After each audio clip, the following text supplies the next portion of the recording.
They said there was a treasure on the island, its location known only by the dead. I could see it in my dreams. How was I supposed to know that in order to find it, I'd have to die too?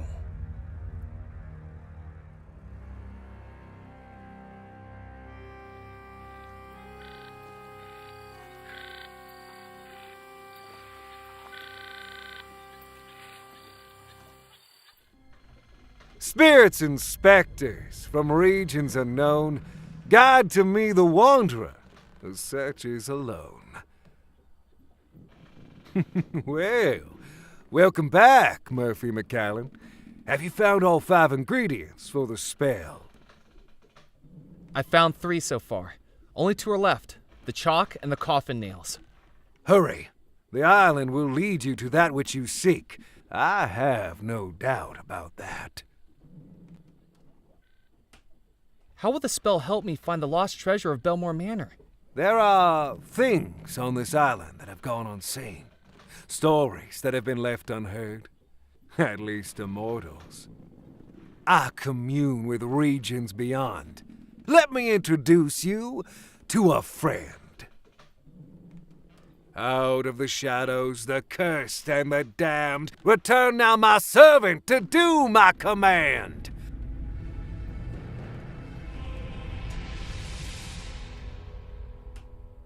I have returned to you, Master. Loa, this gentleman wishes to find the lost treasure of Belmore Manor. Tell him how this can be done. Only inhabitants of the house know where the treasure lies. Their spirits still within its walls, trapped between life and death. To ask them, those spirits must be revealed on the mortal plane. And that is what our spell will do, Murphy. A summoning spell to unveil the ghosts trapped within the house. 5 ingredients place inside, tie closed, and then unseal. Within the focus what may hide, this spell will soon reveal. Once you've collected all 5, we can summon the ghosts of Belmore Manor. Once we've summoned the ghosts, we can ask them exactly where the treasure was hidden. You have served me, Loa. Begone!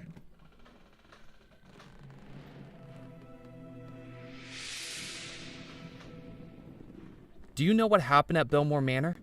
You want to hear a ghost story, Murphy McCallan? I want to know everything I can about that house. Then listen closely. Dark magic runs throughout Belmore Manor. The house was built by the Belmore brothers, 3 merchants from England who made their fortune trading across the Caribbean. Xavier Belmore, an explorer, Yardley Belmore, an actor, and Cecil Belmore, a scientist. Their parents dead for many years. They each loved and cared for their young sister, Abigail. Abigail met a young sailor who worked aboard one of her brother's ships. And in less than a year, he proposed. The engagement was a scandal. Despite having the pick of any eligible bachelor in high society, her hand and the Belmore fortune was to go to a commoner. Because of their unconditional love for their young sister, the Belmore brothers sanctioned the marriage. But people began to wonder if Abigail was being locked into marriage, whether by blackmail or black magic. Grand wedding was planned by the 3 proud brothers, but in the months leading up to the wedding, each of the brothers, one by one, was lost, presumed dead. And yet the wedding was still to go ahead, and with Abigail set to inherit the Belmore fortune once she came of age, many people began to wonder whether the sailor was not a perpetrator, but a pawn. On the morning of the wedding, the sailor was summoned to her chambers. "I don't love you," Abigail declared. "I never loved you." And to everyone gathered in the house, Abigail declared that that same evening she would marry another. John Rackham, first officer of the Belmore Trading Company, would be her new groom. Except that didn't happen. On the night of the wedding, everyone in the house suddenly and mysteriously vanished. Perhaps the last revenge of the scorned sailor. The house that night held a heart that would be broken, a victim who would be tricked, and a force that would unleash evil. But no one knows exactly who each was. If you want to find the treasure, Murphy, you'll have to find out.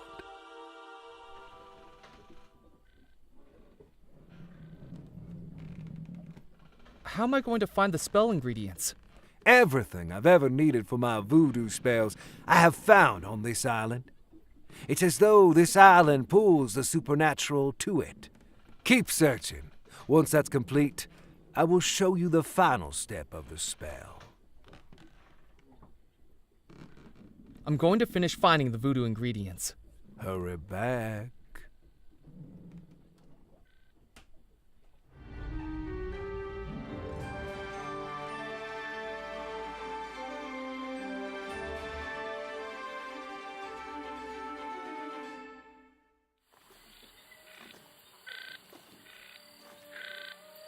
I took the taxidermied fish from the rotting wooden frame.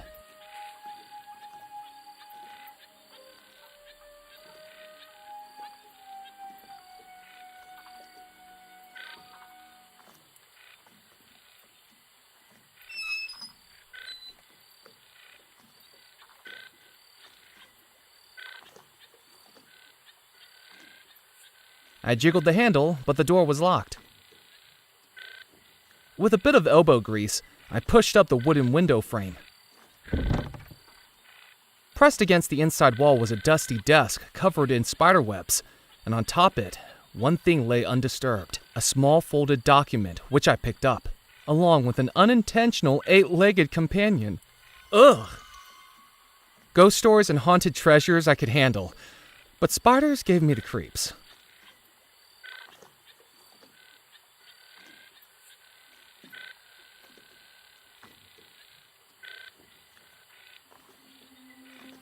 It was a handful of nails, once used to seal up a coffin. It was a crumbling rock of chalk. It was a voodoo manuscript that looked hundreds of years old, with the instructions to a spell that summons things hidden within. It was the taxidermied fish I'd taken from the riverboat, with a ripped seam opening up to the stuffing inside of it.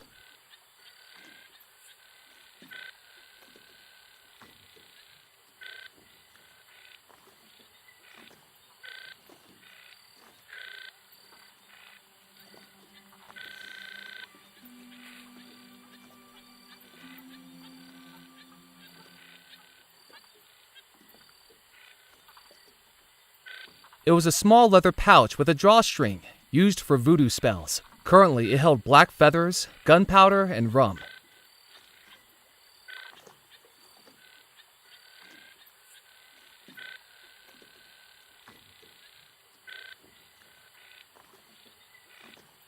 I filled up the bottle with the swamp water.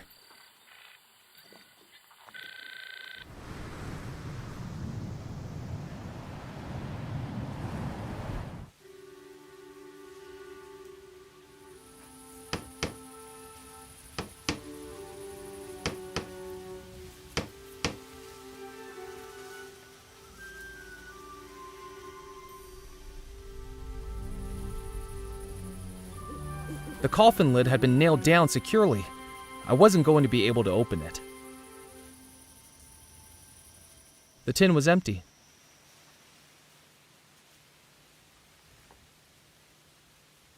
Hello. Ah, consarn it! Don't sneak up on people like that. You frighten the dying daylights out of me. He looked at me like he'd seen a ghost. Sorry, you seem a little jumpy? I thought you were those pesky kids again. Kids don't seem like a reason to be scared. They're little terrors. I'm sure they're gonna give me a heart attack. Last week they showed up with a doctor's note they forged, saying a man I'd buried that day was just a very deep sleeper. 7 hours I was out here digging him up, at my age! And was he sleeping? Dead as a dodo, just like those kids will be if I get my hands on them. My name's Murphy McAllen. I've just arrived on the island. Well, welcome, Mr. Murphy. I'm Edgar Kettle, gravedigger, undertaker, coffin maker, and anything else that needs doing to keep this cemetery running. Have you got any spare coffin nails? No, I don't got any to spare. I have to buy these out of my own pocket. Do you know how much the parish gives me per burial nowadays? A pittance.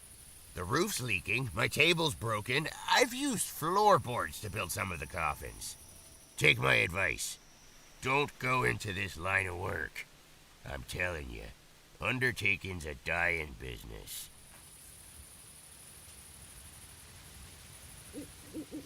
Have you ever accidentally buried someone who was still alive? Not that I know of. When you think about it, how would I know? Shouts for help? Desperate shaking of the coffin?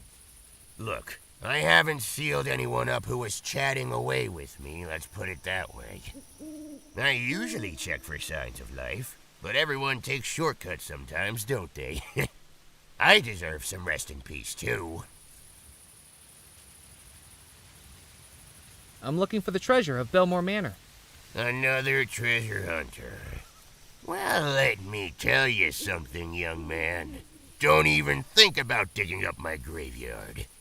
There's no treasure buried here, and I'm already busy enough filling in the holes that are meant to be here. Do you not find working in a graveyard a little eerie? Why would it be eerie? I don't know. Ghosts, maybe? I don't like to think about ghosts. Why not? Because they'd be bad for business. I have my work cut out here with the dead as it is. Imagine if they came back asking for a refund. Do you know anything about the disappearance at Belmore Manor? I think it's important to leave the dead to rest in peace. But what if they're not in peace? Well, I think there's more to that story than meets the eye. You know the 3 brothers went missing, right? Well, if you ask me, I think Abigail Belmore was behind it. She was engaged to a sailor, but nobody like her would go for a commoner. She might have loved him. She could have loved somebody with a big bank account, too. I think she must have been using him, pretending to love him so he'd do her dirty work for her, bumping off her brothers. Then afterwards, she drops him and goes to marry the officer of the company. Fiendish. Those are some pretty serious allegations. Just a feeling, that's all. I don't have any evidence. But when you work with cadavers, you kinda get a sixth sense about things. People killed in mysterious circumstances. Like you can tell when someone's sneaking up behind you. You actually seem to have trouble with that. Wise guy. What do you think was behind the disappearance? Well, the sailor must have found out he was being manipulated, mustn't he? Done something to get his revenge. What do you think the sailor did to get his revenge? Nobody knows. But in his contracts to the Caribbean, he could have come across something fiendish. All we know is that everyone in that house disappeared. And to tell you the truth, I'm quite relieved they did. Why's that? Because if they'd not disappeared, it would be this old fool who'd have had to bury them. Saved me a good amount of work. What are you working on? This is just a pauper's coffin the parish is funding. Lock 'em in lumber, leave 'em to slumber, that's what I call it. No frills. This'll end up 5 feet under by the end of the night. I thought it was supposed to be 6 feet. You're not the one doing the digging. 5 feet means I get a tea break. Why are you out here working so late? The funerals take place in the morning, and I prefer to be tucked up in my bed. I don't like those early funerals. I'm not a morning person. Did the coffin just move? Don't even joke about that. I best be running along. Don't drop dead. I don't want anything else adding to my to-do list.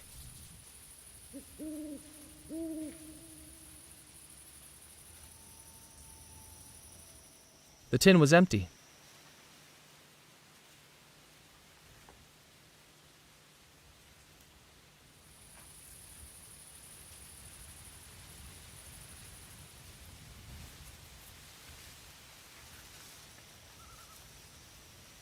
I scanned the headstones for anything of note, but didn't know what I was searching for.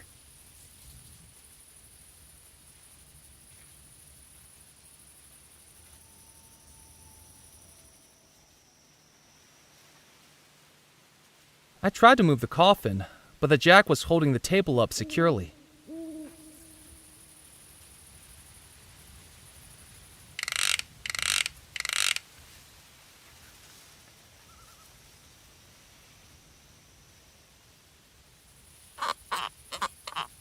With the jack removed, the table rocked freely.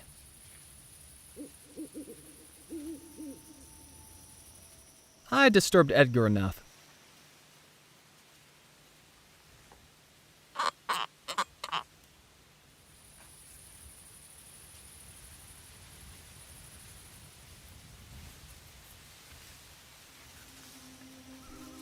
It was a handful of nails, once used to seal up a coffin.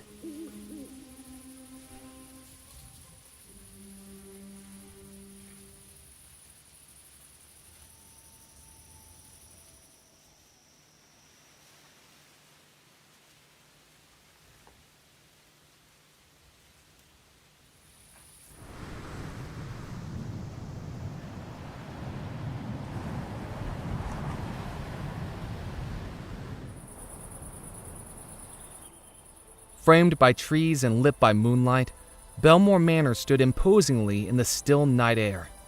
Even without lights on, it felt like something inside the house was calling me, or warning me. I wasn't going to wade into the pond. A large pond lay in front of the house, slowly being reclaimed by algae and weeds.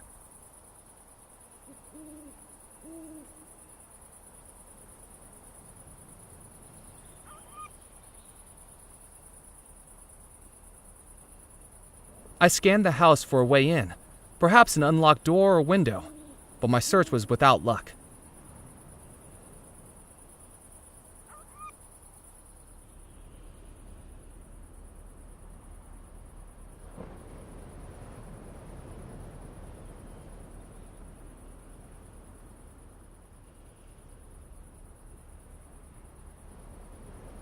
From the gathering moss and rust, it was clear the patio set hadn't been used in decades.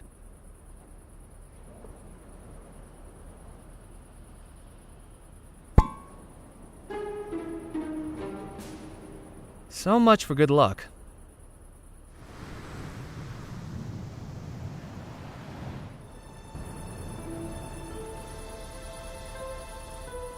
I picked up the horseshoe that assaulted me.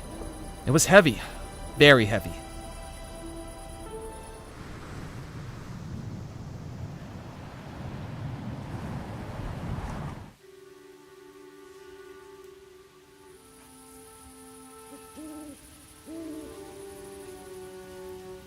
I couldn't see any way to open it.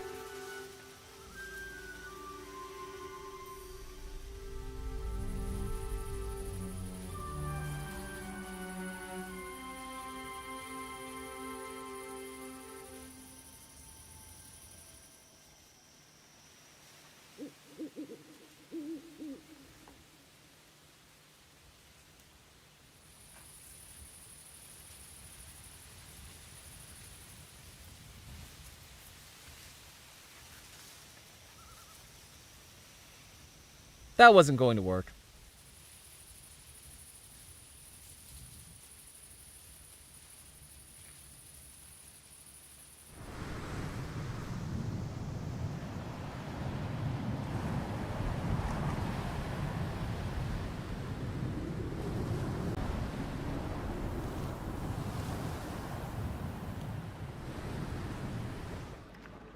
Walking into the port town of Dead Nettle, I could sense its history in every stone, brick, and plank.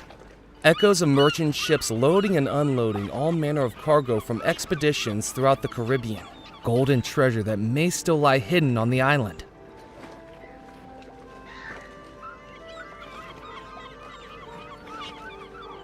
I tried the door. It was locked.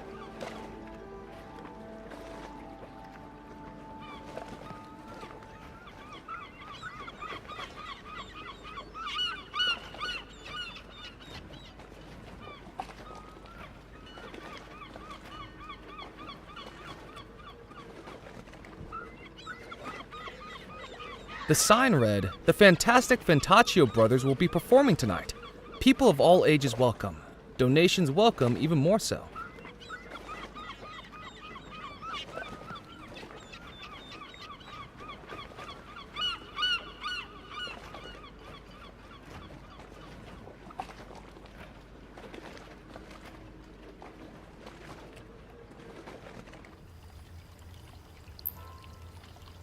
Good evening. He looked past me like I was invisible, as though if he ignored me hard enough, there was a chance I'd disappear. I said good evening? I suppose, if one's standards are low enough. Have you taken a wrong turn, sir? I'm just having a look around. Well, make it a quick one. Who are you? My name is Felix Greer, maitre d', bartender, and acting manager of the Captain's Club, when Mr. Perkins has his night off. And who, pray tell, are you? Murphy McAllen. I'm looking for the lost treasure of Belmore Manor. Oh, goody, another young adventurer seeking fame, fortune, or some combination of the two. Just what Dead Nettle's been lacking for local color. What is this place? This, sir, is the Captain's Club, a private members club for current and retired sea and riverboat captains. We are highly exclusive. Are you a captain? He asked with a smugness that told me he already knew the answer. I thought not. Then may I recommend a swift exit? You'll find a convenient egress approximately 180 degrees to starboard. If you like, I can give you a good swift kick in the right direction, sir. And don't feel a need to stop walking until your ankles get soggy. What can you tell me about Dead Nettle? Do you think you've wandered into the local library? Should we gather around for story time? I was just hoping to talk to someone obviously so knowledgeable about the area. Well, yes, unfortunately I'm plagued with an encyclopedic knowledge of the local area. My concierge duties require it. I have a spiel. Welcome, hardy traveler, to our quaint port town of Dead Nettle. Once this town you see around you was a hub of commerce, a beacon for ships bravely navigating between America, Europe, and the Caribbean. With the unfortunate dissolution of the Belmore Trading Company, our town has settled into a quieter life, perfect for the sailor ready to hang up their cap. We hope that you enjoy your time in our homely town and perhaps explore some of the local sites. With the Captain's Club always here as your home port.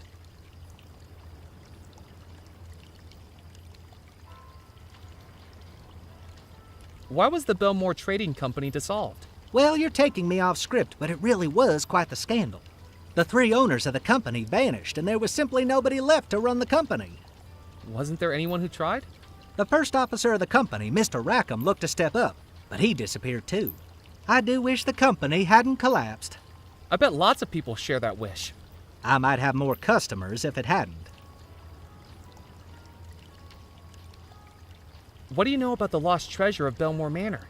Do you think you're living in a storybook? Weathered maps, talking parrots, X marks the spot? Grow up, you silly boy. Captaincy is an accomplished skill which doesn't need belittling by childish tales like lost treasure. What do you know about the Belmore wedding? You mean the disappearance of the Belmore wedding? On moonlit nights when the waves crash against the rocks, the captains of this club trade yarns about this very mystery. Did you know Abigail Belmore's fiancé was a sailor who worked on the ships? Some of the old boys here even worked with him. They say he loved her. as true as a captain loves the sea. But she was a temptress, a siren who scuttled that sailor's heart. What did she do? After months of engagement, she broke it off and chose to marry an officer of the company instead, on their very wedding day. Who was the man she chose to marry instead? John Rackham, a landlubber who only used the bounties of the sea to fill his coin purse. But the Belmores harnessed his ambitions for the company, his expertise at imports and exports. Why did she do it? What many people don't know is that mysterious things had been found on one of the company voyages to the Caribbean. Mystical things, some say. What did they find? The crew was sworn to secrecy by the Belmore brothers, and all of the men were loyal enough to keep their word. But the rot in the rope was that sister, Abigail. People say that the discovery took hold of her. With the broken heart of the sailor and the resources of the officer, she was about to unleash something terrible. Perhaps it was a good thing that they all disappeared. Do you think that's true? Of course not. It's all nonsense. But the captains do love to outperform each other with such tales on a dull evening. What makes you think I'm not a captain? Well, for one thing, you lack the grizzle, the crustiness, the essential R of a captain. How do I get those? Years of exposure to salt water and sullen, uncooperative crew members, I should think. Tell me, have you ever captained a three-rigger through a tropical typhoon? Have you ever run the rapids of the Mississippi without hitting a single reef? Wind in your sails, fire in your furnace, waves beneath your keel? Have you? Well, it's more complicated than that. In what way? I get seasick. Is there any way to prove I'm a captain? You might show me your captain's license. As I'm sure you know, the state of Louisiana requires all captains, both sea and riverboat, to carry one. But don't try to foist me off with a fake. Last week, we had someone present a license with a photograph distinctly unlike their contemporary appearance. The photograph was clearly of someone a good deal older than them, with more facial hair and, most importantly, one less eye. I best be casting off. Don't feel the need to rush back, sir. There was nothing in the fountain apart from a rim of moss.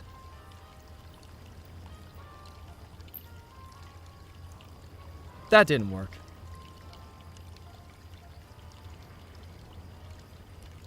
I didn't need to do that again. It was a small leather pouch with a drawstring, used for voodoo spell. Currently, it held... That wasn't going to work.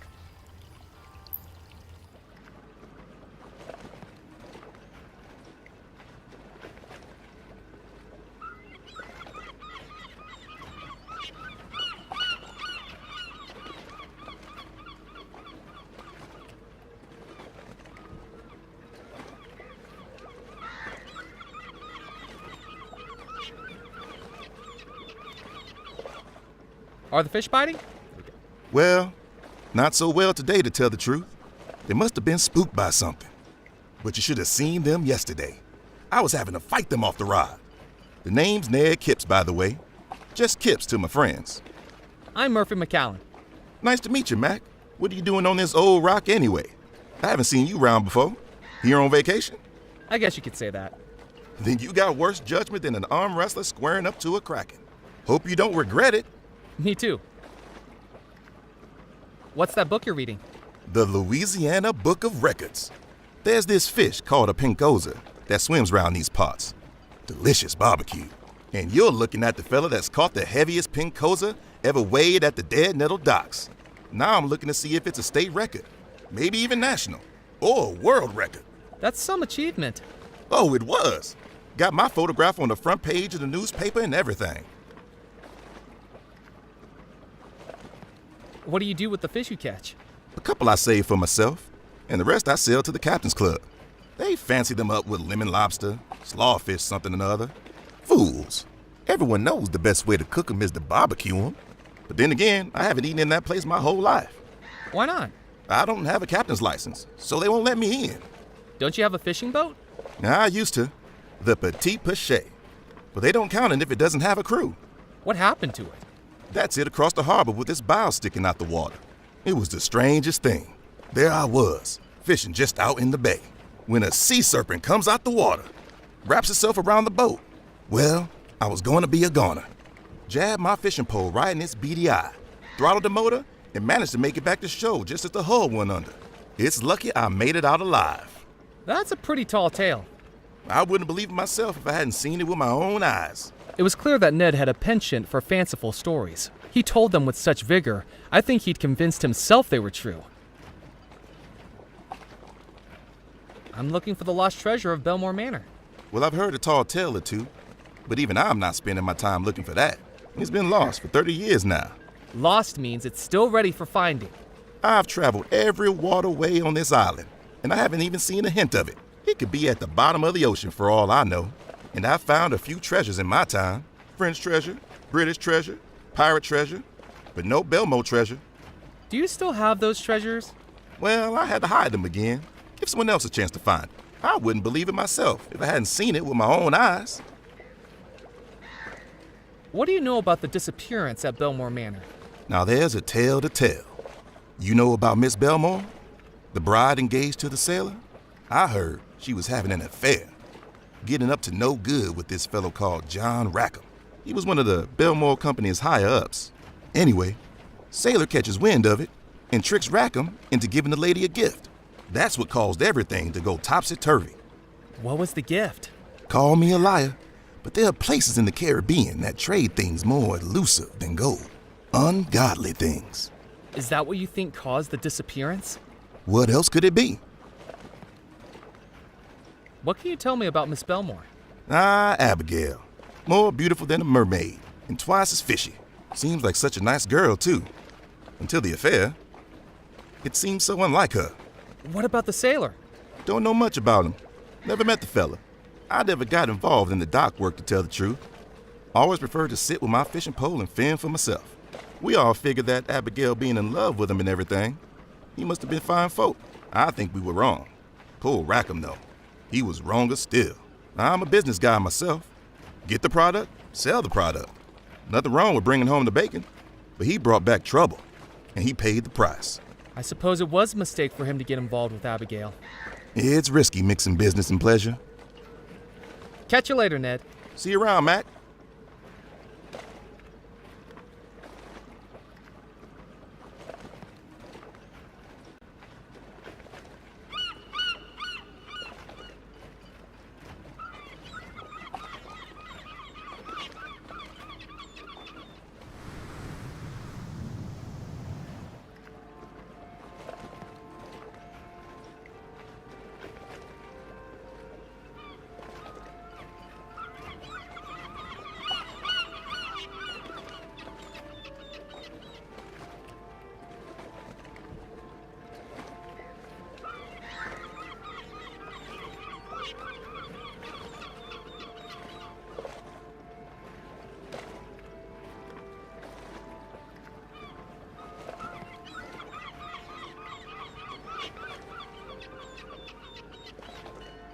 Set up on the seafront with a sign hanging in front of the red.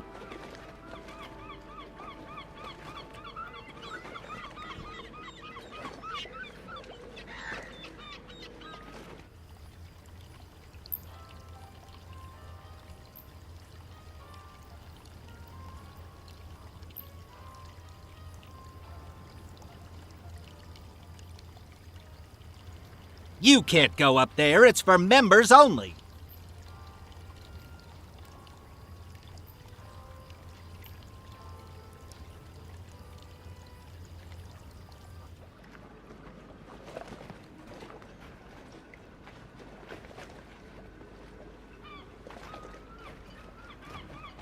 There was no way to get out to the wreck, and from how decayed it looked, no reason to get out to the wreck either.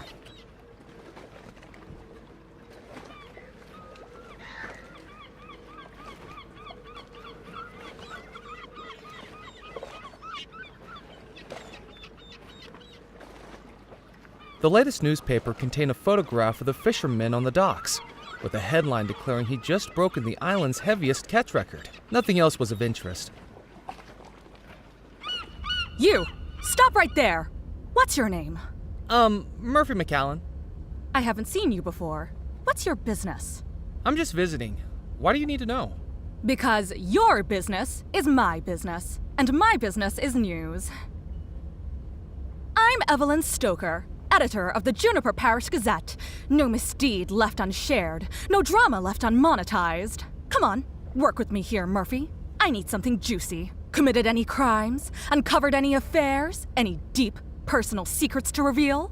The honest-to-God truth. No. I need a good story. I can't always let something minor like the truth stand in the way of that.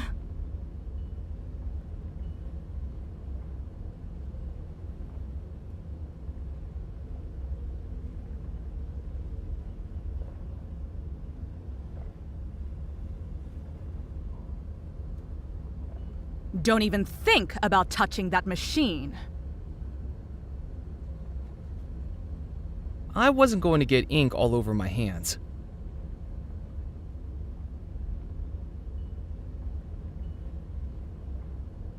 Hey, you can't come back here. Sorry. There was no way I was going to get past the newspaper editor to get it. Besides, I didn't know how to operate it.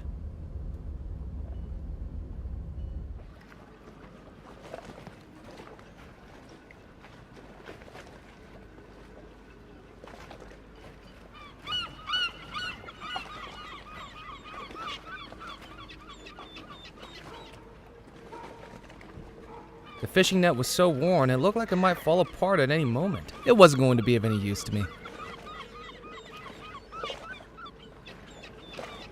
I couldn't do that.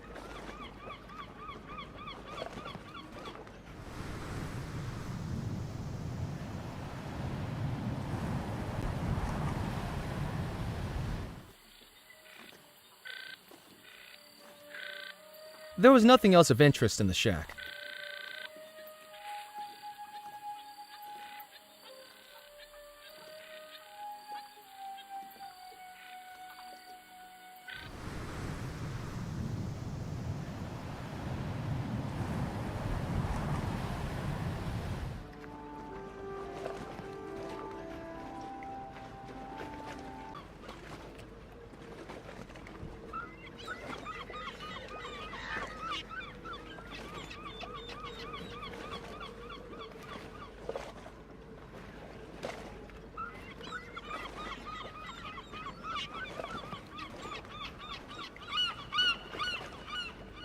The poster advertised billiards at the Captain's Club, with 3 billiard balls and 2 cues framing a cube of billiard chalk.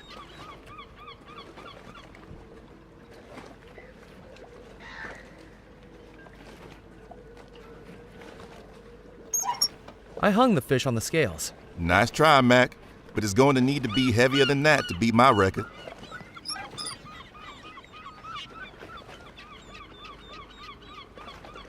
With the ripped seam as an opening, I placed the horseshoe inside the taxidermied fish. Now it was heavy.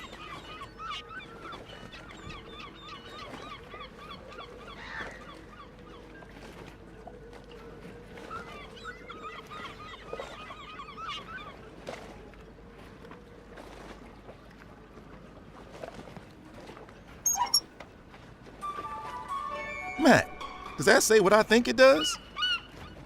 You've been holding back on me. That breaks my record. McCallum!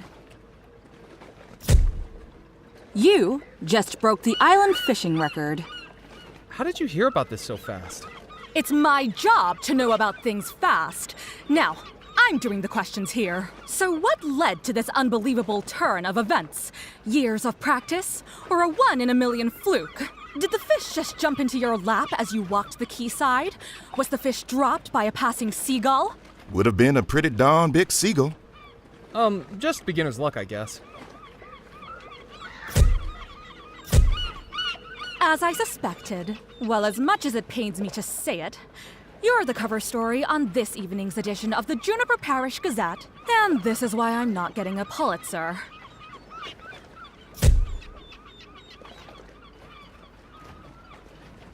I've got to hand it to you, Mac. That fish is a whopper. I wouldn't believe it myself if I hadn't seen it with my own eyes.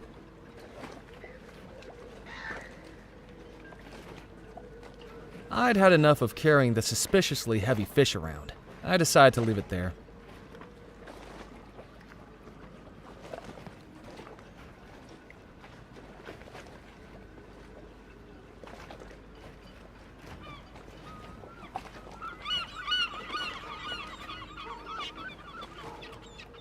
The latest newspaper contained a photograph of the fisherman on the docks, with a headline declaring he'd just broken the island's heaviest catch record. Nothing else was of interest. Murphy, have you seen the cover of the evening edition? I think we caught your personality perfectly in that photograph. Naive, simple, unsophisticated. Makes it all the more surprising that you actually accomplished something. I wonder if I should have it framed. That will cost you.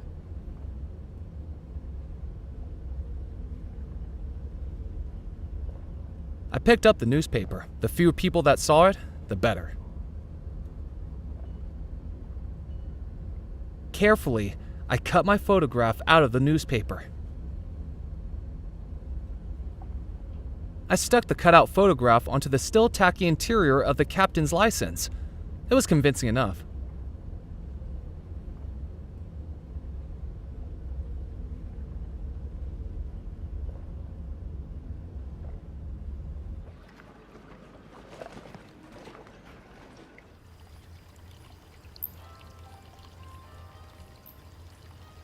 My credentials.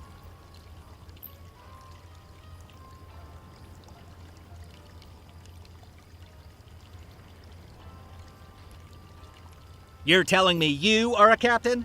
I trust it's all in order.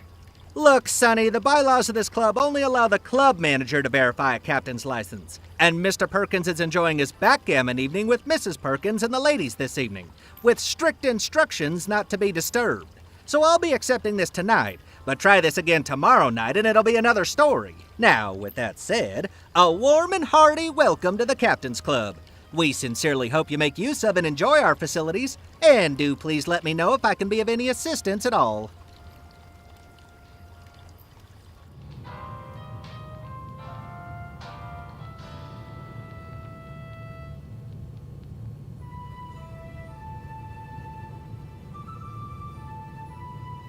While I was trapped on Devil's Rock, a map of the world wasn't going to be much use to me.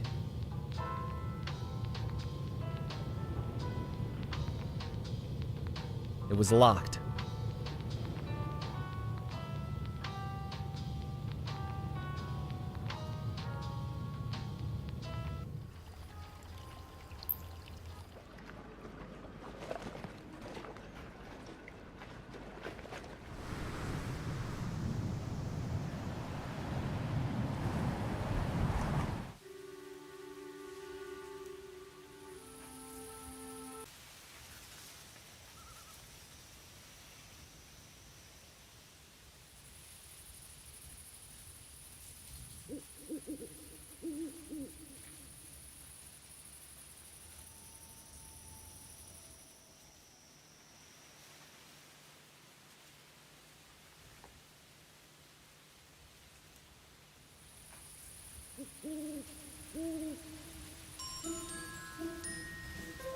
I tied the twine to the uneven table and took up a hiding spot behind a nearby wall. It was time to wake the dead. Hello? Hello? Why is it so dark in here? Huh? Who's that? I'm stuck! Help!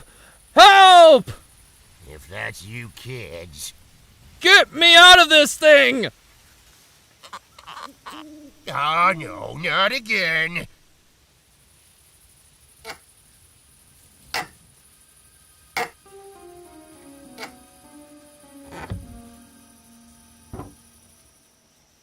Mister, are you okay? I'm so sorry. I was told... Mister? Oh, darn it! Next time I see those kids, I'm gonna have a lineup of Pee-wee coffins ready for them. See how they like being scared out of their wits.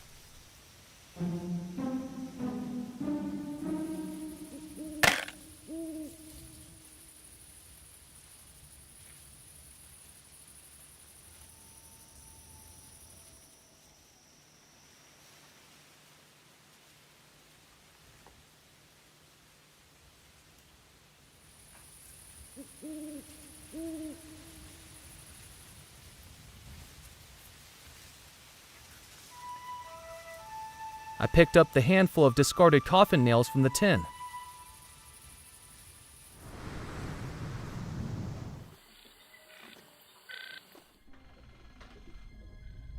You've returned. Have you found all the ingredients and placed them in the gree-gree? Not yet, but I'm working on it. I found another ingredient for the summoning spell. Wonderful. Place it inside the gree-gree, then return when you have all 5. I'm going to finish finding the voodoo ingredients. Hurry back.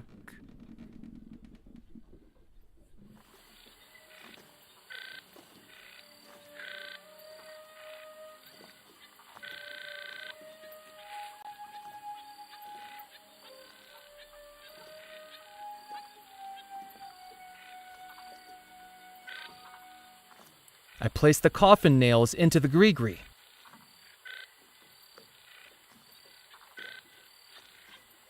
I placed the chalk into the gree-gree.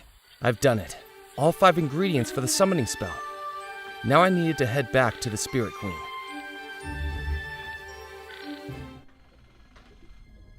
Murphy, have you done what was asked of you? I have. Wonderful. Now, it is time for the final step. Out of the darkness, the sadness, the fear, I command you, my servant, now to appear!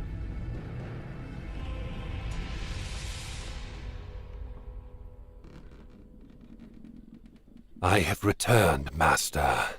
What is your desire? The ingredients have been gathered.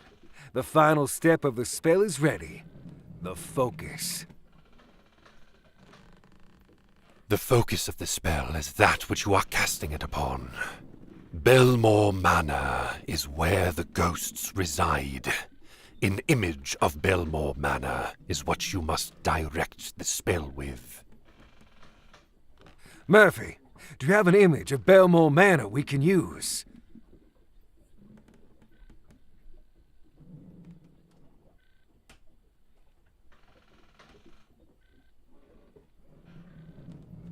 Yes, Murphy. That will work. Place it inside the gree-gree as the final ingredient. I folded the magazine cover and placed it inside the gree-gree. The spell is ready. Finally, the ghosts will be free again. Open the gree-gree, Murphy, and that will cast the spell. With some trepidation, I took the gree-gree from my pocket and then, with a deep breath, opened it.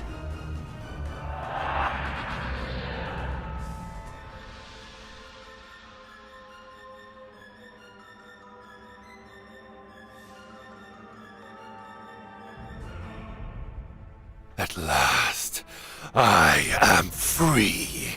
Servant, what's happening? I was never your servant. I am your master. You shall do my bidding. I command you! Foolish mortal, you have served your purpose. No longer do I need to manifest as an ephemeral specter. Now my true spirit form is freed. Loa, do as I say. You have no more use to me.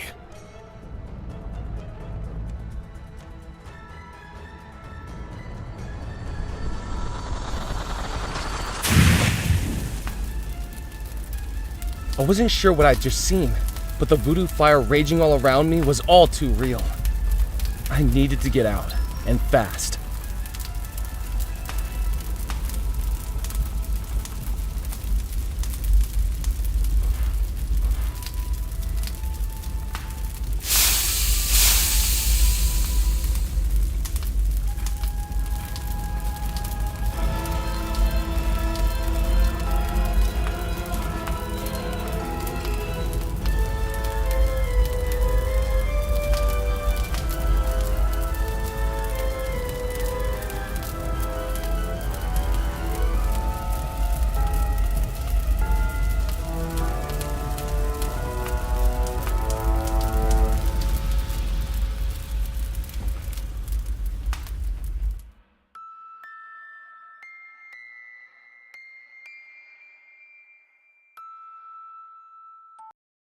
Bien, pues hasta aquí el vídeo de hoy. Espero que les haya gustado, que les haya sido útil, interesante.